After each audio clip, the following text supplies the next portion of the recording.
When you're feeling unhappy, which everyone has, do you feel like there might be something wrong with you, or that you might be failing at life because you're not happy? So this is something that I struggled with a lot. And whenever I didn't feel happy, I thought there was something wrong with me and that I needed to fix myself. I really thought about what would actually elevate my sense of connection, my sense of well-being. And it always ended up being video games for me.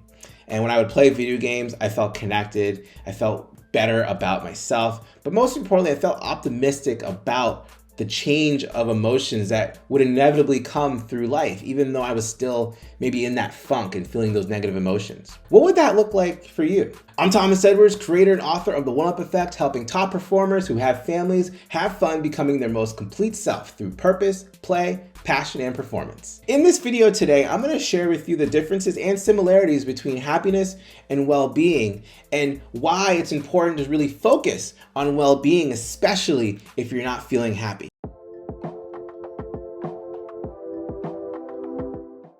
Oftentimes we get tied up in this idea of the pursuit of happiness. And what we fail to realize is we might think that there's things outside of ourselves that will make us happy.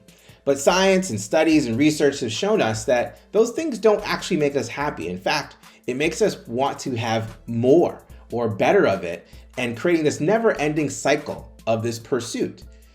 And what we don't realize is happiness is a momentary experience. And yes, happiness can be leveraged. It's an emotion that can be leveraged to create other situations, such as being more motivated, having a greater sense of purpose and connection. Happiness is really based on things that you do, and it's fleeting, meaning that it's temporary. It doesn't stick around as long until you start to do something else. Well-being is essentially being okay and content with being you. And where well-being is drawn from is a feeling of connection, a feeling of nourishment to your body, your mind, and even your spirit, which is why things like meditation, going out to nature, being able to sleep well, feeding our bodies high-quality, healthy foods, these are all practices of well-being. And while we're focused on happiness, and when we don't feel happy, we feel like something's wrong, well, we fail to realize that we don't really tap into this treasure chest of well-being practices, rituals, tools, and resources that can allow us to feel good about life no matter what the outside circumstances are. That's the great thing about well-being. Well-being is not dependent on your mood. Whether you're feeling great or not so great, you can still practice greater well-being. Well-being is not dependent on external circumstances. No matter what things look like, it doesn't have to affect your well-being. And well-being has a sense of perpetual effect, meaning that you can always tap into it no matter what's going on in your life. And so if you're not really sure where to start, if you feel like well-being is something that isn't as strong in your daily practice, I'm gonna give you 2 prompts to work on that can give you some clarity around how you can construct a better well-being practice that can not only just elevate your sense of being, but also your happiness too. The first prompt is to create 2 lists. So get a piece of paper, put a line in the middle, and in one column, you're talking about the things that make you happy.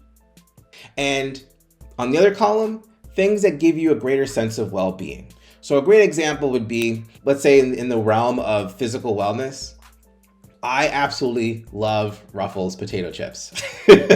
Absolutely love them. Whenever I have them, it does make me happy. Now, is it the greatest for my body? No, but it makes me happy. But on the other hand, what's really great for my well-being is when I have a really amazing green smoothie filled with vegetables and fruits, or if I have a salad, or if I have a really well-balanced meal that I get to share, and give myself.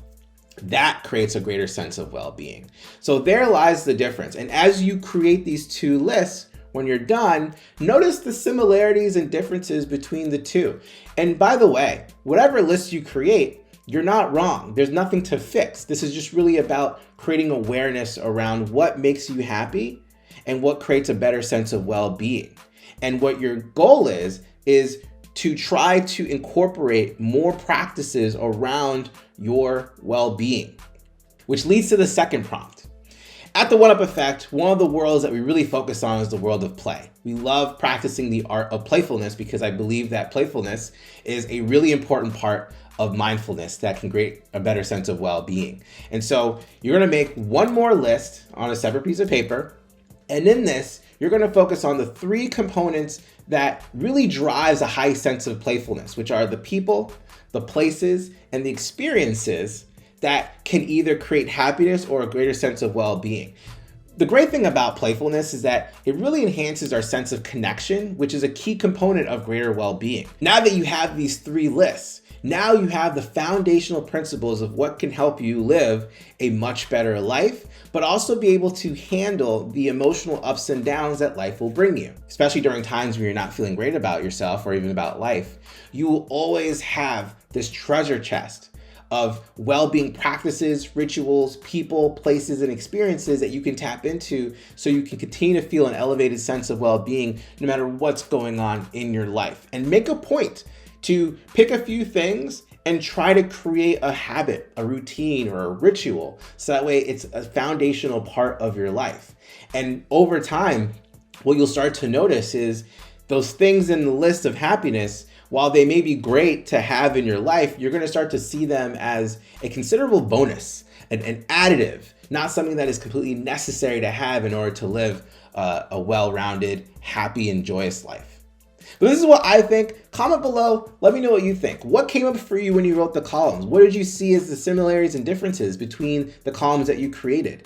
Do you understand the difference between happiness and well-being? And what are some practices that you're going to incorporate to help you have a foundational sense of connection and well-being in your life? Please like, subscribe, hit that bell, get notified when we put out videos, which happen almost every single day.